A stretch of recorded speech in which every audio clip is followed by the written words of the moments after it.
Uh, okay, that's good. My name is Mark Altaweel, and I will be hosting this evening. I'm a reader at UCL in the Institute of Archaeology. I'm an archaeologist of the ancient Near East and Mesopotamia, or ancient Iraq specifically. I'm also a vice dean at UCL. So I'm going to introduce the speakers today, and hopefully we'll have a nice discussion. I do want to just mention a few things before we start.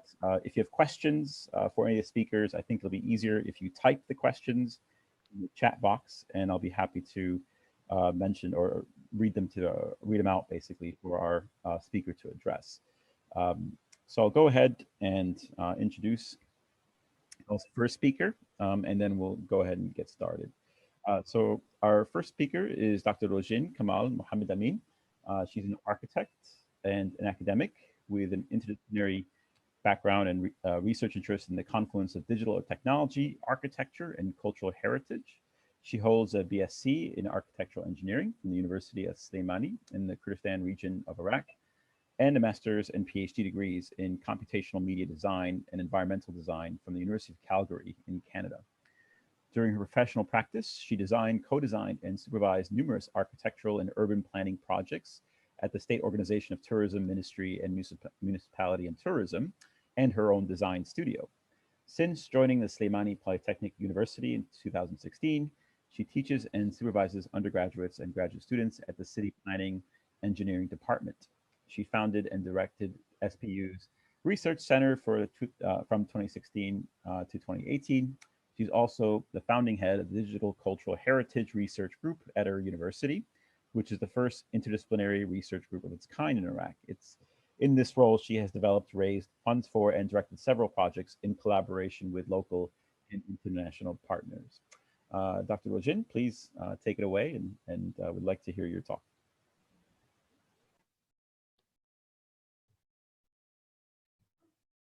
You need to unmute. Sorry, you're muted. Yes, thank you. Thank you very much for the introduction, Dr. Mark. Good evening, good afternoon, and good morning, everyone, from whichever time zone you are joining us today.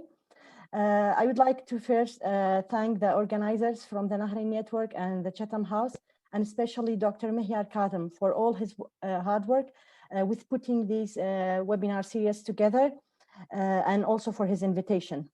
It is my pleasure to be here today and to talk about the state of cultural heritage in the Kurdistan region, and talk about also its challenges, opportunities, and policies. So let me just start sharing my screen. Okay, so now everyone sees my screen.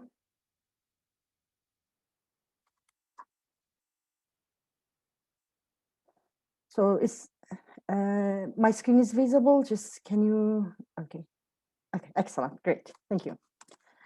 So similar to what cultural heritage of the rest of Iraq has experienced in the past few decades, the Kurdistan region of Iraq also experienced intentional and unintentional destruction and negligence of its cultural heritage, but with a different time frame and scale. So the cultural heritage sector within Kurdistan region has been really facing some serious and key challenges that has been hindering its proper development. So over the coming slides, I will be mentioning about some of those key challenges. And one of them is obviously conflicts. So the region's cultural heritage has also suffered from subsequent conflicts and wars, and especially prior to 1991 and before the establishment of the Kurdistan region of Iraq, and also during the Anfal campaigns and also Halabja genocide, which severely affected not only the tangible cultural heritage, but also intangible cultural heritage of Kurdistan region. Another challenge that the cultural heritage sector in general, and including in Kurdistan region, also experiences actually weathering and aging. While weathering is actually not exclusive for Kurdistan region or even the rest of Iraq alone, however, its impacts further increases with the inactions or slow protection measures, like what often happen in Kurdistan region and the rest of Iraq. So as a result, many of the endangered buildings and heritage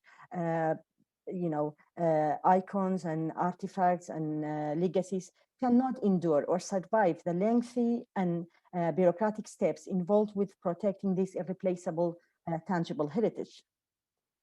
Then comes the very serious issue of limited local heritage awareness, education, and engagement, to a degree that's actually making it very easy to turn valuable historic buildings into parking lots, or having them turn into ruins or collapse in front of our eyes. And unfortunately, these disappointing pictures are becoming an everyday reality for some of the historic buildings within Kurdistan region. Now, just speaking about this limited local awareness about cultural heritage, actually, a couple years ago when I came across this comic and actually shared it in a conference, I thought it is one of the most hilarious depiction of the bitter reality of low local heritage awareness and engagement with cultural heritage in general, and cultural heritage institutions like museum in specific. And in fact, that to some degree even applies to the rest of Iraq as well. And to give an idea to the non-Kurdish speakers among you, so this is basically a school teacher asking a student, what is Mozakhana? And Mozakhana is actually the Kurdish name for museum. So the student replies by saying it's a place for selling banana.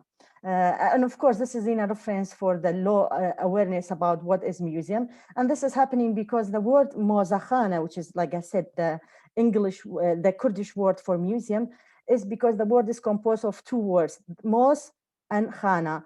Mozakhana, and Moz means banana, and then Khana means a place.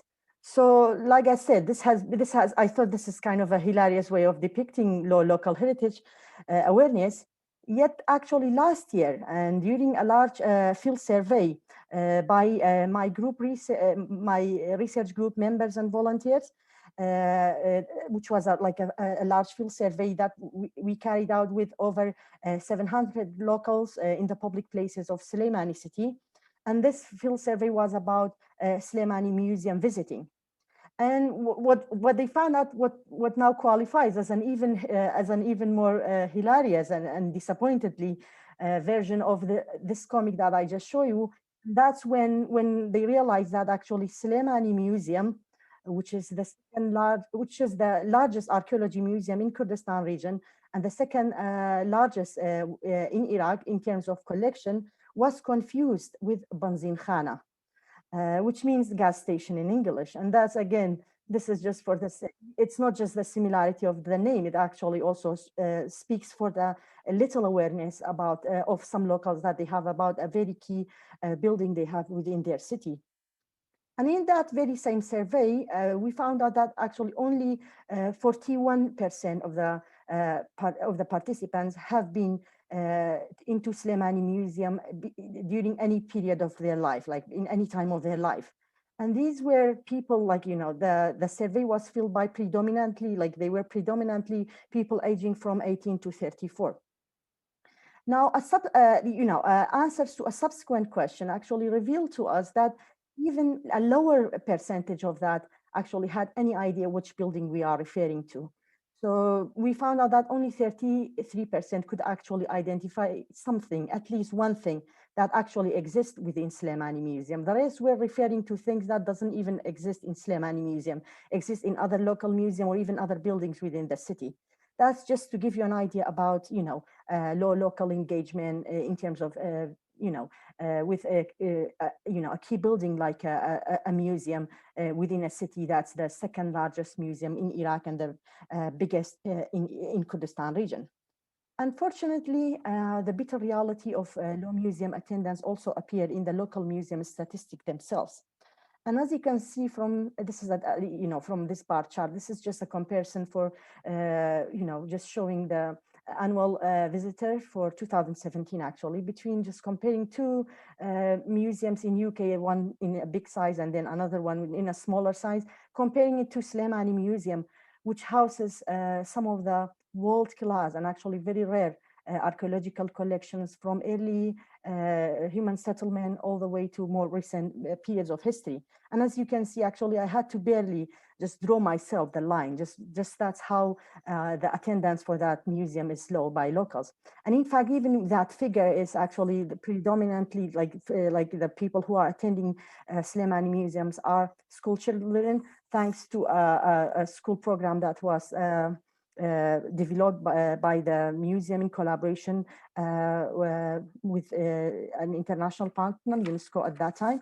So I mean, just that's again is showing that it speaking for this low attendance and a little heritage awareness and engagement with cultural heritage institutions. Now, another actually big challenges, which I would say is related to the narrow understanding of the bigger concept of cultural heritage, and often confined within the narrow scope of only built heritage and tangible cultural heritage. I have noticed actually far too many locals think that when these historic buildings are demolished or collapsed, that then we have lost all our heritage and identity. Well, of course, these buildings are important material evidence from our past and definitely need to be protected. But I think that confining and just not only defining cultural heritage with only built heritage, with only buildings, materials, is kind of a problematic. And to some extent actually takes away focus from the protection of other forms of cultural heritage, including intangible cultural heritage.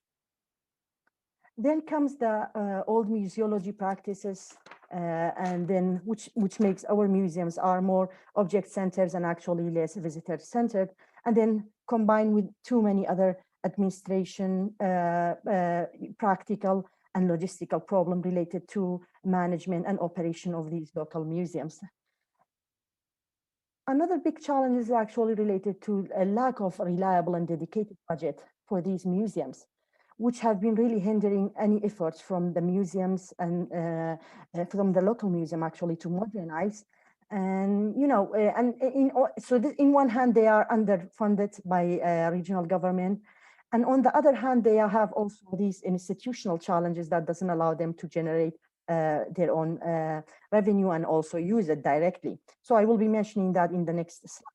But I mean, just that's also another big challenge for cultural heritage sector that really hindering development of some of the key cultural heritage institutions. And within that organizational structure of the existing ones for Directorate of Antiquities and local museum, there are really serious problems in the way they are associated and the way they are structured within the regional government. And that actually applies to also the bigger context of Iraq as well, in a sense that these institutions, they don't have the flexibility or even the kind of independence that other public museums have in other parts of the world, in a way that they could generate their own revenue and self-fund some of their projects. So again, that's actually another big challenge for cultural heritage in some of the cultural heritage institutions within the region. There's also a limited number of museum experts and scholars. And that's, again, not only in the context of Kurdistan region, but also actually it applies to across Iraq as well. And there are very obvious reasons for that. And that is their lack of dedicated museum programs and training at the local universities. The only time that actually you come across a course or any program that talks about museum is within an archaeology department. And in Kurdistan region, as far as I'm aware, there are 2 archaeology departments, where one of them, for example, in this case, in one of the curriculum, there is only one course that speaks about museum. And that's, of course, understandably, because the major is archaeology, is not museum. But I mean, that's the only time that people with museum professionals get exposed to museum training, or at least any theoretical knowledge about museum. And this is actually an introductory course. Then, the majority of the museum professionals within Kurdistan region are often with archaeology or architecture program. So if the case of archaeology is like that, in architecture, they even don't have any courses about museum, unless you are someone like me who is an architecture student who like to do your own graduation project about museum. And that's the only training actually the only time actually you get to do something about museum. And then now you are graduating, you get into a local museum. So that's one of the challenges. But then normally the only time actually these local museum professionals get training about museums actually through through the interactions or even through the project, the individual project with international partners, that they get some training about museology. Otherwise, like I said, it's really missing from Iraqi and Kurdistan region's university training. Like, I mean, there are no training provided about museum. And another big challenge for cultural heritage sector is actually lack of informed policies and long-term planning. And I say informed, because sometimes even if they're like, even policies when developed for any sector, normally they are not as much as informed as they need to be. And within cultural heritage context, that need to be even more emphasized. Because, without policies and long-term planning, really that sector, which is often in lower prioritization, it's really difficult to plan and actually to have a comprehensive planning and also vision for development of cultural heritage sector in Kurdistan region of Iraq.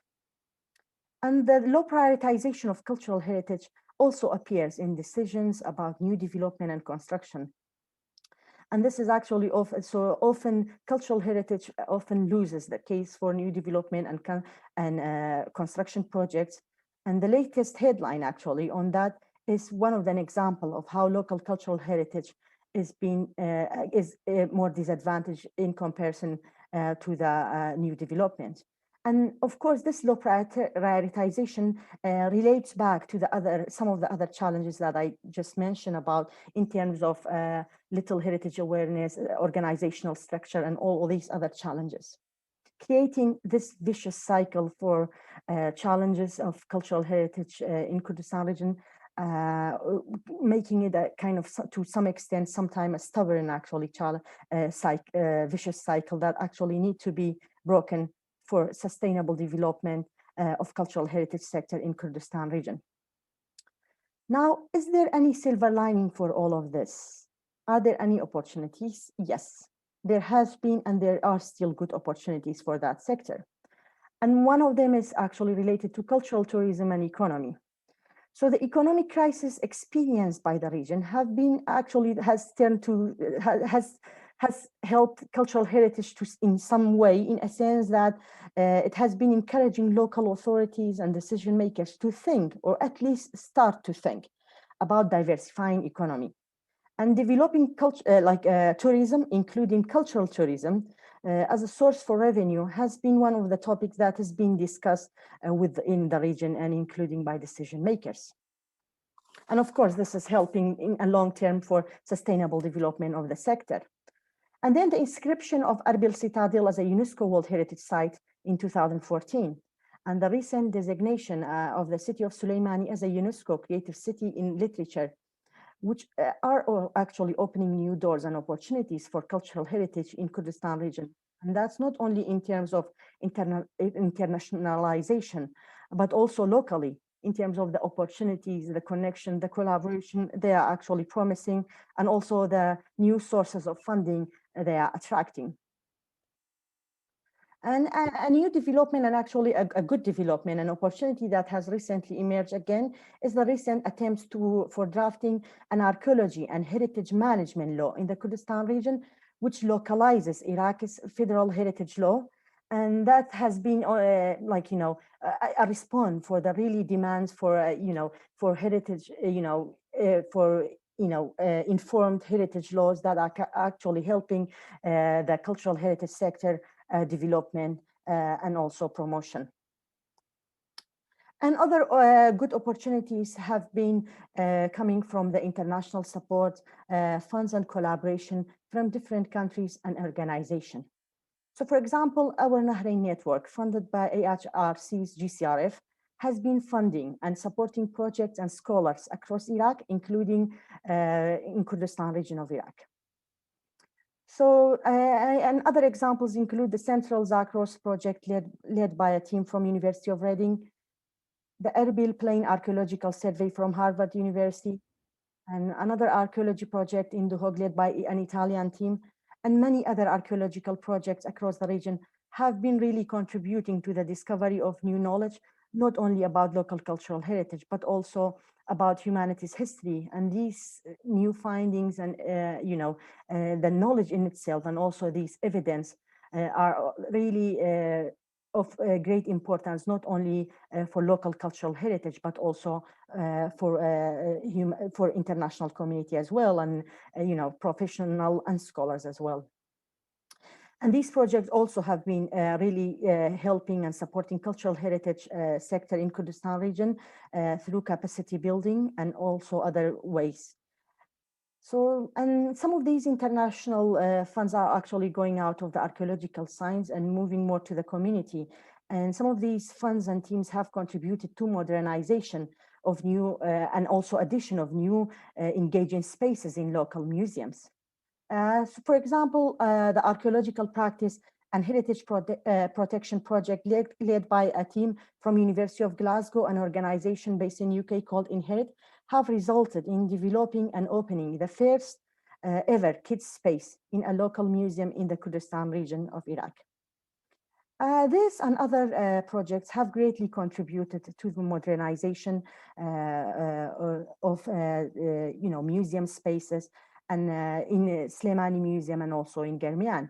And you can see from the pictures, actually, these modernization are not only in the way these spaces are designed or how things are displayed, but also how these spaces are interacted with and how the themes, the stories are told, which are kind of, that in itself is a revolution in the museum space in Kurdistan region of Iraq. Then a large project funded by the Nahrain Network to our digital cultural heritage research group based at the research center of Sulaimani Polytechnic University has helped us actually to establish a cultural heritage network for the Kurdistan region of Iraq in collaboration with our UK partners from the University of Reading and University of Leicester. So within 1 year of that project, actually, we delivered a total of 24 training workshops and seminars that are all related to cultural heritage, and also targeting, some of them were more knowledge, some of them were like training skills related to cultural heritage, or even related to raising funds for cultural heritage projects. Then we also organized and co-organized 6 networking and community engagement events. And actually the sight and sound of our events has brought a total attendance of over 4,000 attendance, and from the three governorates of the Kurdistan region, and of course all the other parts as well. And as part of our cultural heritage network project, we actually also organized 3 focus group workshop for data collection, and that involved decision makers and stakeholders across different parts of Kurdistan region, and related to 5 research themes that we started about antiquities management in relation to Iraqi legislation and international convention, cultural tourism and creative industry, cultural heritage management during peace and conflict, cultural heritage education and research, as well as cultural heritage digitalization in Kurdistan region of Iraq. So our goal with creating these events and actually this training and all these other activities has been to connecting local community to cultural heritage, and actually connecting the segregated community of cultural heritage like scholars and professionals together as well. And since connection can motivate action, we believe that these initiatives can well contribute to local cultural heritage and help with its sustainable development. And another good opportunity for a new engagement with cultural heritage anywhere in the world, including in the Kurdistan region of Iraq, is actually the fast-paced and ubiquitous information and communication technologies. So the region's population, especially younger generation, is actually well connected to technology. And this also applies to the rest of Iraq.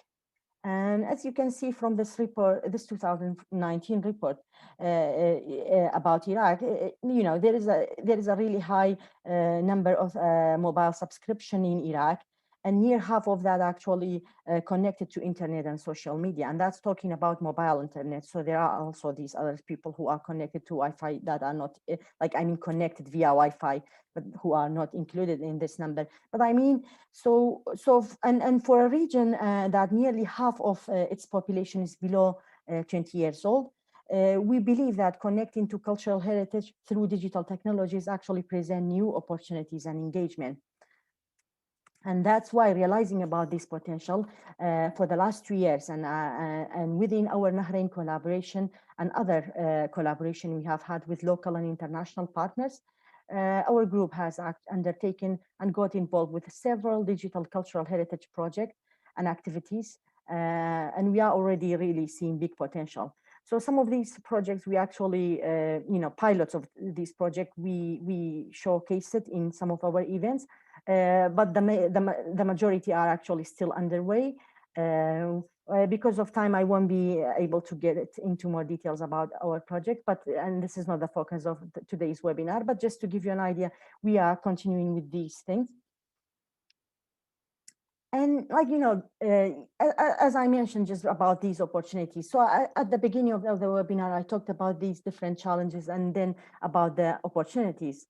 Now, how to weigh them? I mean, if we compare and weigh in the opportunities versus the challenges, how this looks like. So from what appears actually in the landscape of cultural heritage of Kurdistan region, there are still, despite these opportunities and all these potential, there are still big challenges and missing parts that are really needed to connect, to be able to put things together and actually to unify things. And there are things that are still missing from the cultural heritage ecosystem of the Kurdistan region of Iraq. And as I mentioned in the challenges, and I'm here mentioning it again, and that's actually one of the biggest one, is informed policies and comprehensive long-term planning. And that's because even without that, these opportunities will be all individual projects that may not survive in long term. But then when you have informed policies and comprehensive long-term planning, and then these things will just like an umbrella, will bring all these initiations and opportunities together and helps in the long-term and sustainable development of cultural heritage sector in Kurdistan region. In conclusions and overall, the state of cultural heritage in Kurdistan region of Iraq is more like in a thriving stage, or at least we can say it is starting to thrive, especially after decades of struggles. However, just like what you see in this thriving plant, it is still vulnerable and really need sustained efforts, continuous support, and informed long-term planning and vision to be able to survive and thrive. Thank you very much for your attention. And I would like to again thank the organizers and thank the individuals and websites that helped me with putting together some of the photos. Thank you.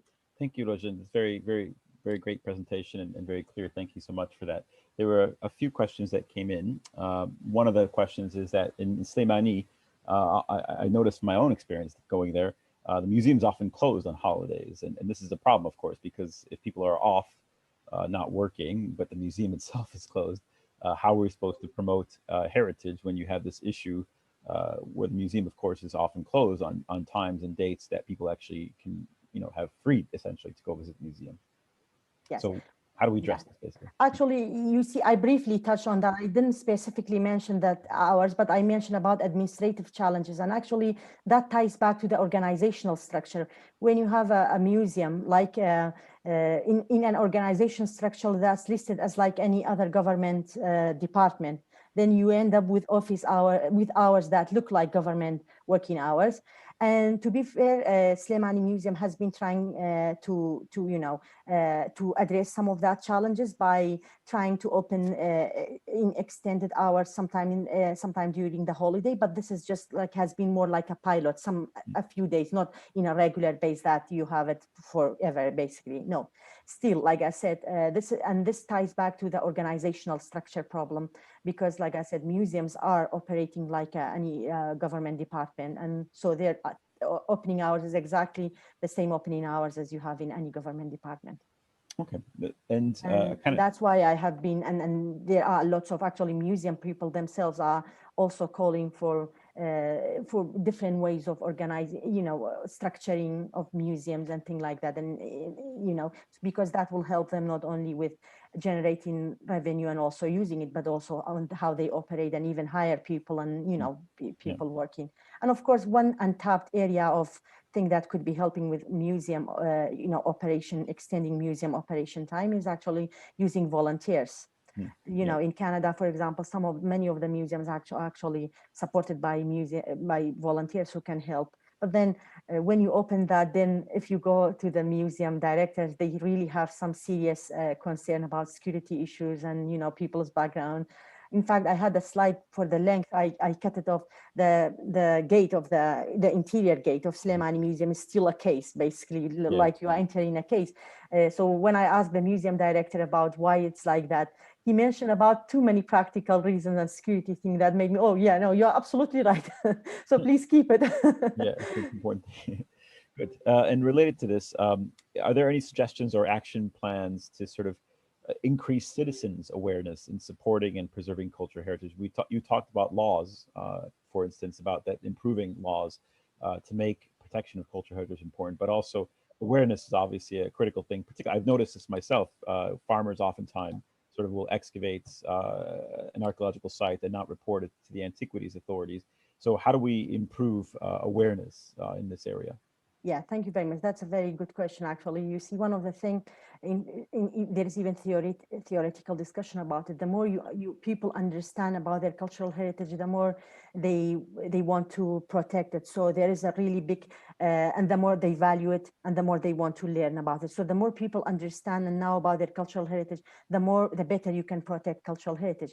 And to do that, some of the things that we already started within our research group, and also we see other people are doing. So for example, some of the events, the networking event, actually we were deliberately engaging things like, for example, inviting women who have been crafting things about heritage things to be able to showcase it, while we have people who we were having other events organized. So in these networking events, we were exposing people to different parts of cultural heritage, and they were interacting.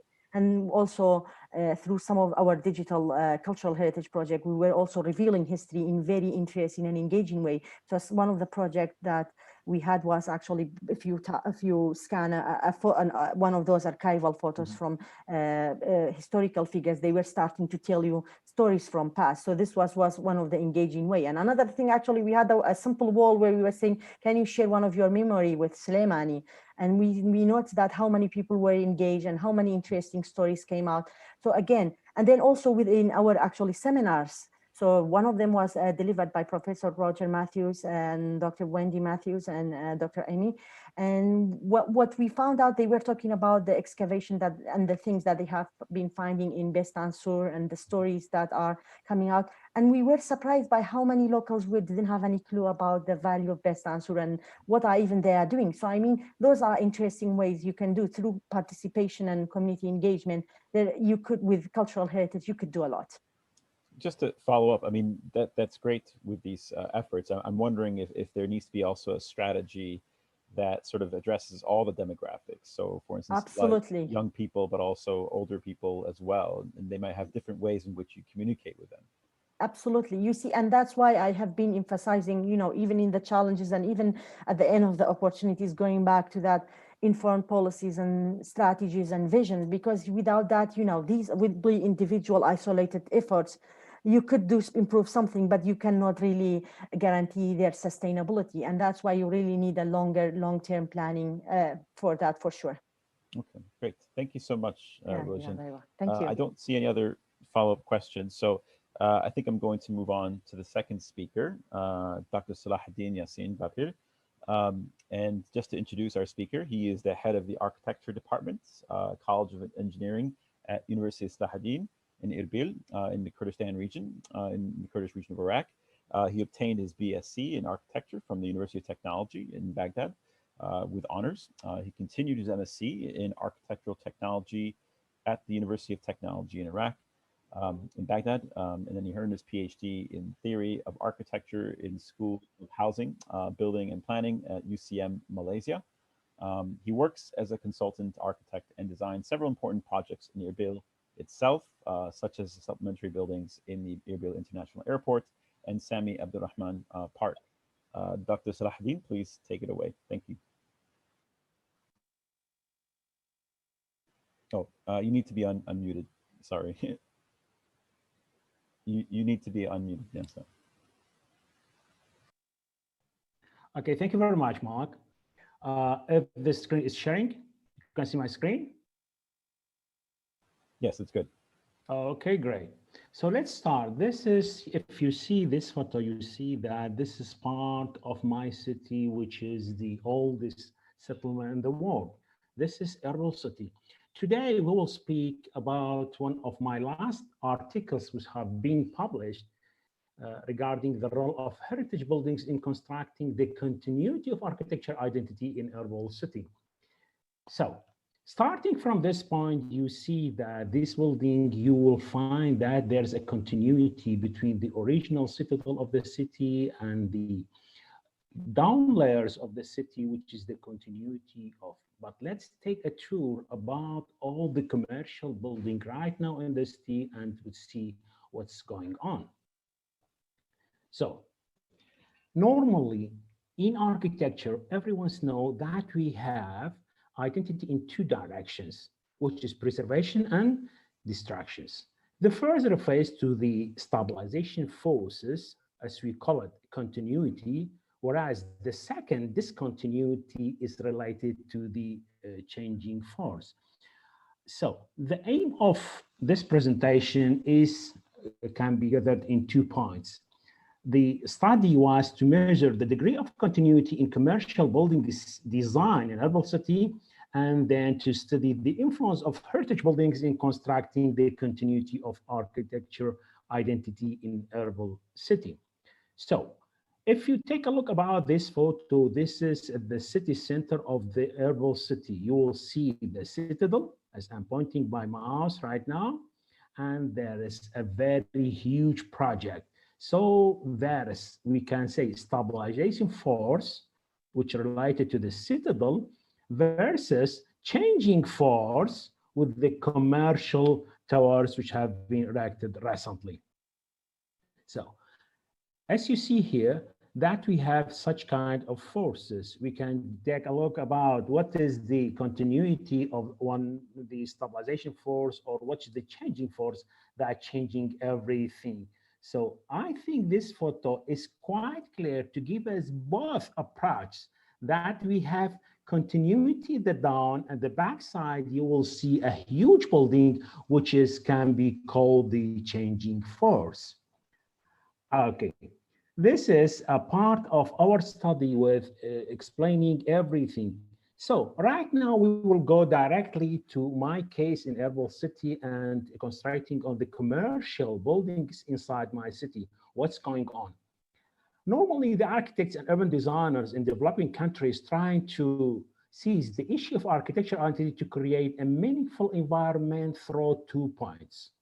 The first one, the first scenario, is emphasize a locality or reflect an international trend. This is the both scenarios that normally researchers and architects follow. So everyone knows that cultural heritage includes 3 points. Here, what you see in red, which is the buildings today that we are constructing on. So we have tangible culture and intangible culture, and we have natural heritage. So our focus will be on the tangible one, which indicated by red, which is the buildings of the commercial buildings in Erbil Street. So basically, this is the base of our city. Every city started from the Vesta, that the citadel was the city itself. After that, the city comes down, some buildings comes down and continue to be part of the main citadel of Erbil city.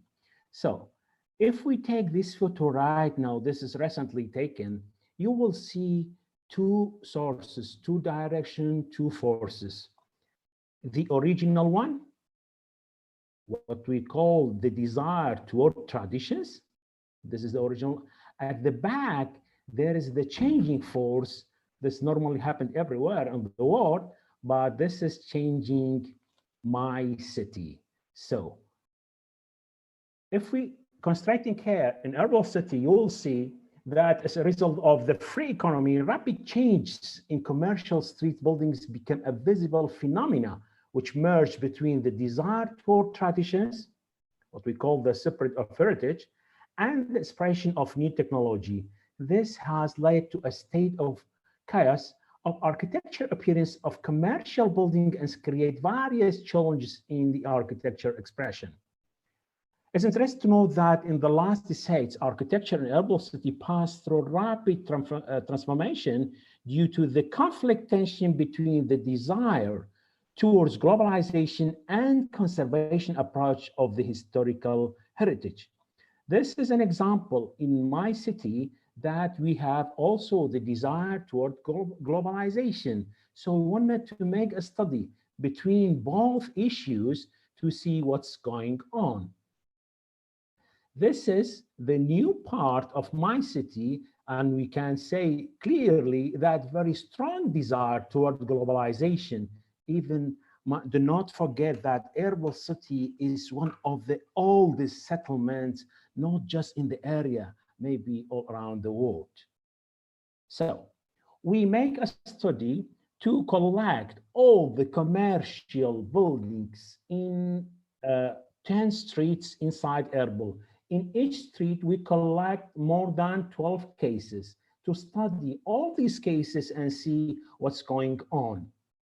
So this is the cases. You see that we collected from all the main streets from the city.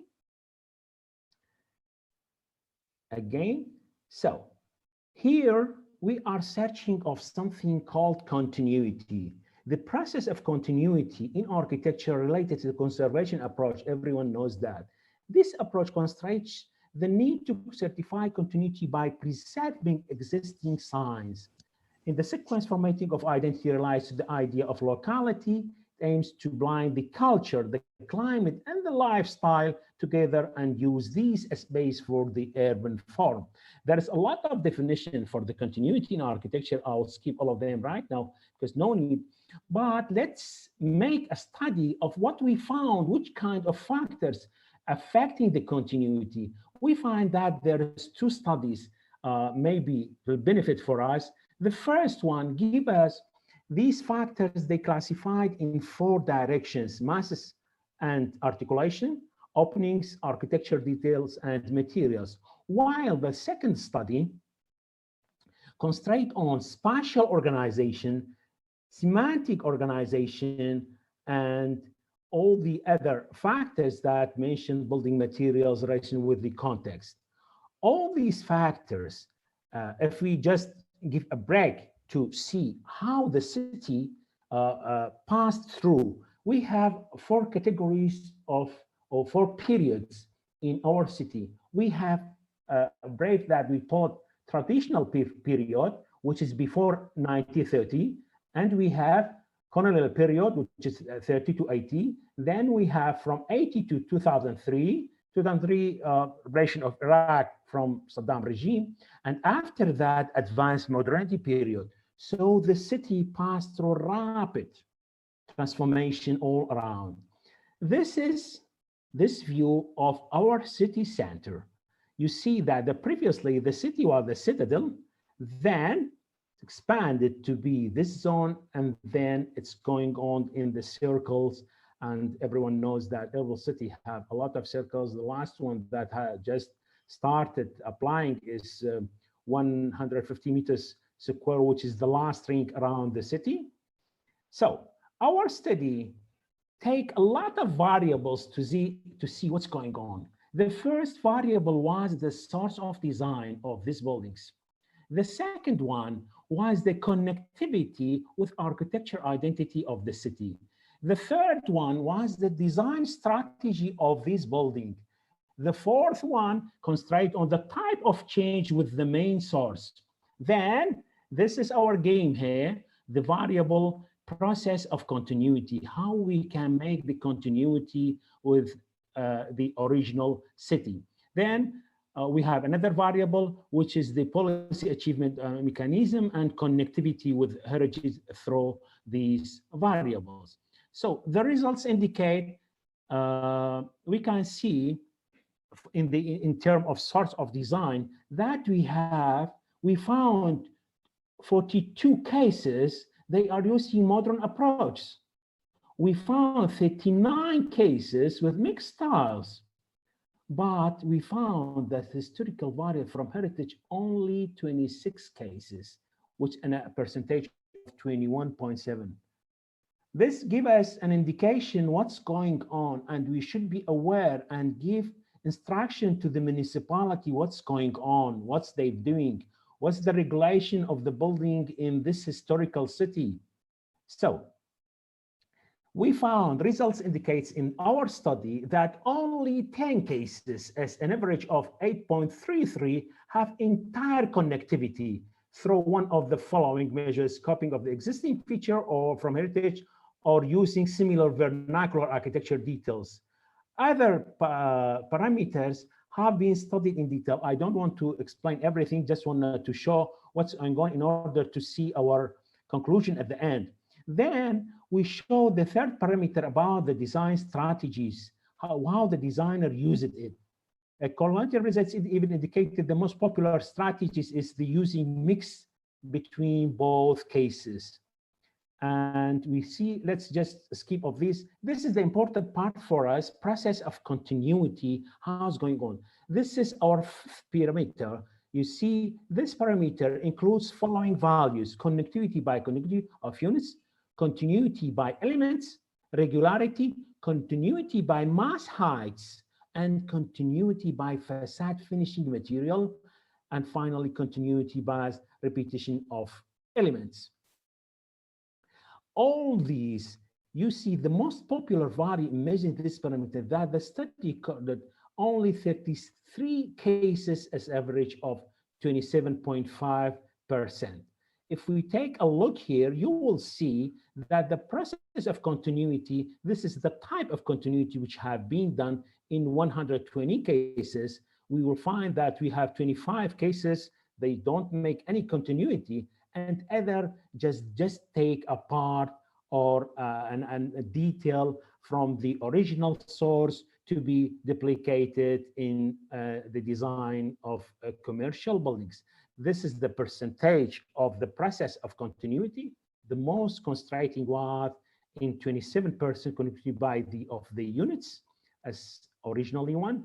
Then the identity achievement mechanism. This is the data that we get it, and connectivity with heritage. This is a core of our use. You will see in all these cases, we have only 26 cases that they have connectivity with our original heritage buildings. So in conclusion, what we get, what we have, what's going on. Despite theoretical claims, the heritage is one of the most important sources of architecture identity, which connect this man to his origin through the process of continuity. The research finding discovered that only 21.6% of commercial building in Erbil city is connected and dependent on the heritage buildings as source of design. Hence, modernity as globalization force made several architecture forms within commercial streets in Erbil city. The generation of these forms is related to lack of spatial regulation of commercial building license in Erbil city municipality. So the result clarified availability of two kinds of forces, as we explained previously, within commercial building design. The first approach is desired toward modernity, while the second one is negotiated towards tradition. It's interesting to note that the desire toward modernity is recorded in more cases than the second approach. So again, the results in the research determine a dialectic relation between the desire toward modernity and belonging to the local tradition in commercial streets in Erbil city.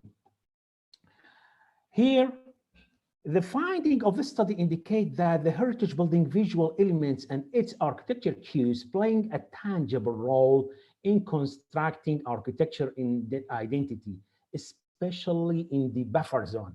Buffer zone of Erbil city, municipality building regulation within these zones affected positively the overall feature of the commercial building. If you just take a look about the buffer zones of Erbil city right now, we have special regulation for the buffer zone A, which is the nearest to the Erbil citadel, and the buffer zone B.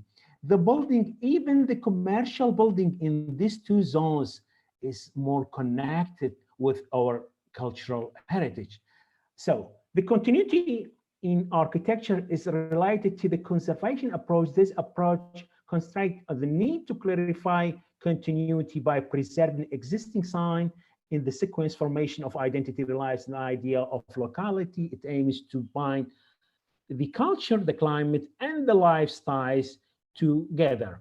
So then we have the buffer zone policies. I just put it for our colleagues, if someone or anyone wanted to know about the policies of buffer zone, we get a lot of benefits for this policy that we can control these zones, which is related to the citadel.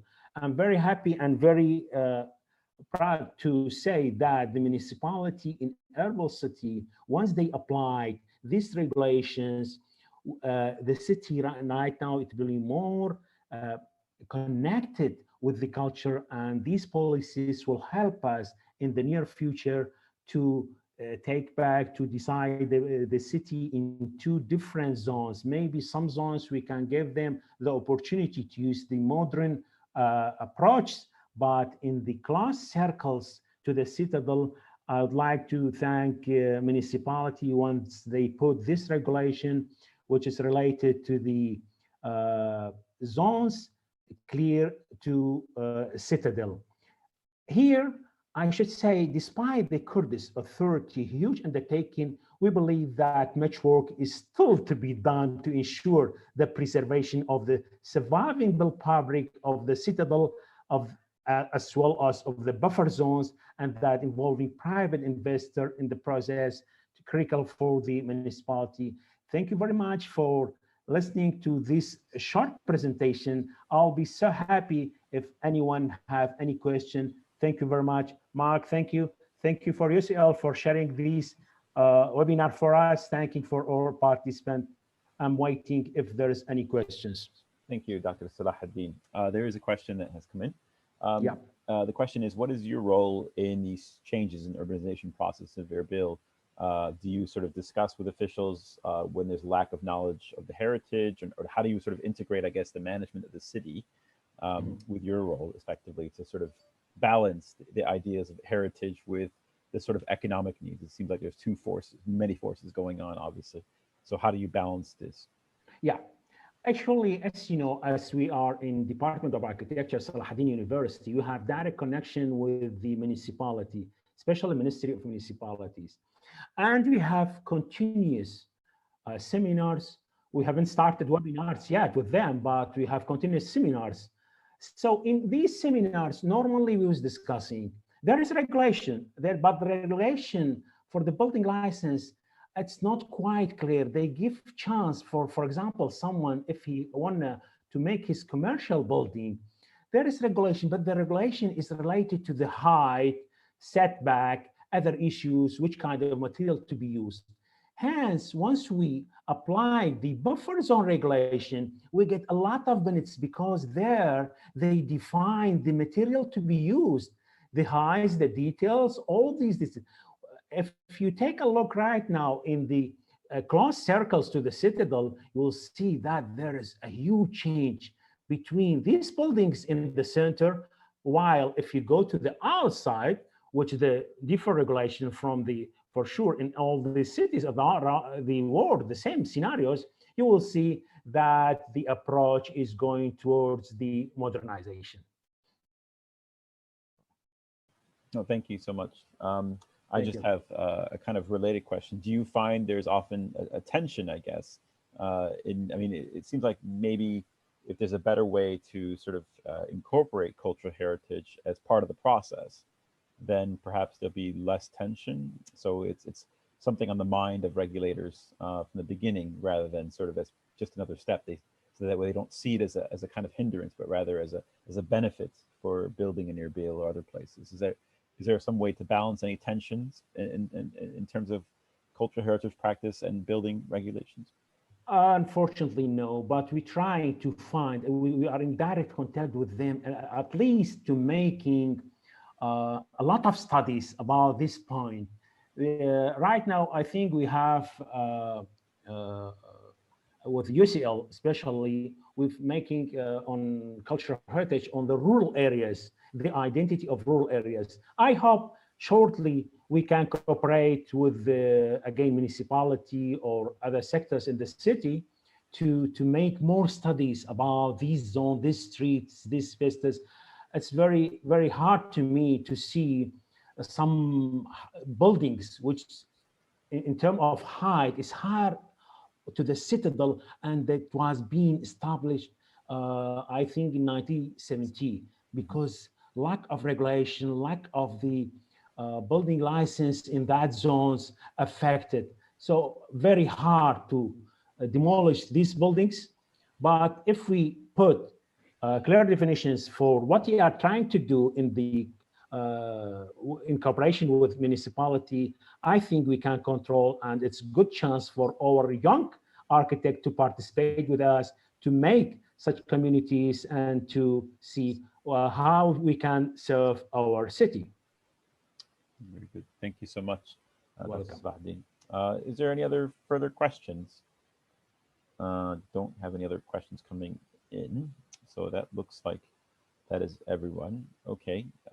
Thank you, everyone. Thank you for joining us. And Mihir, I don't know if there's any other issues we want to discuss, but I think this is it for me. And thank you both to our speakers, of course, Rozhen and Salahaddin, Drs. Rozhen and Dr. Salahaddin. Thank you both for your time. And thank you everyone else for coming and joining us today. I appreciate all the efforts everyone's made to join us, and of course, of our speakers in presenting this. Thank you so much.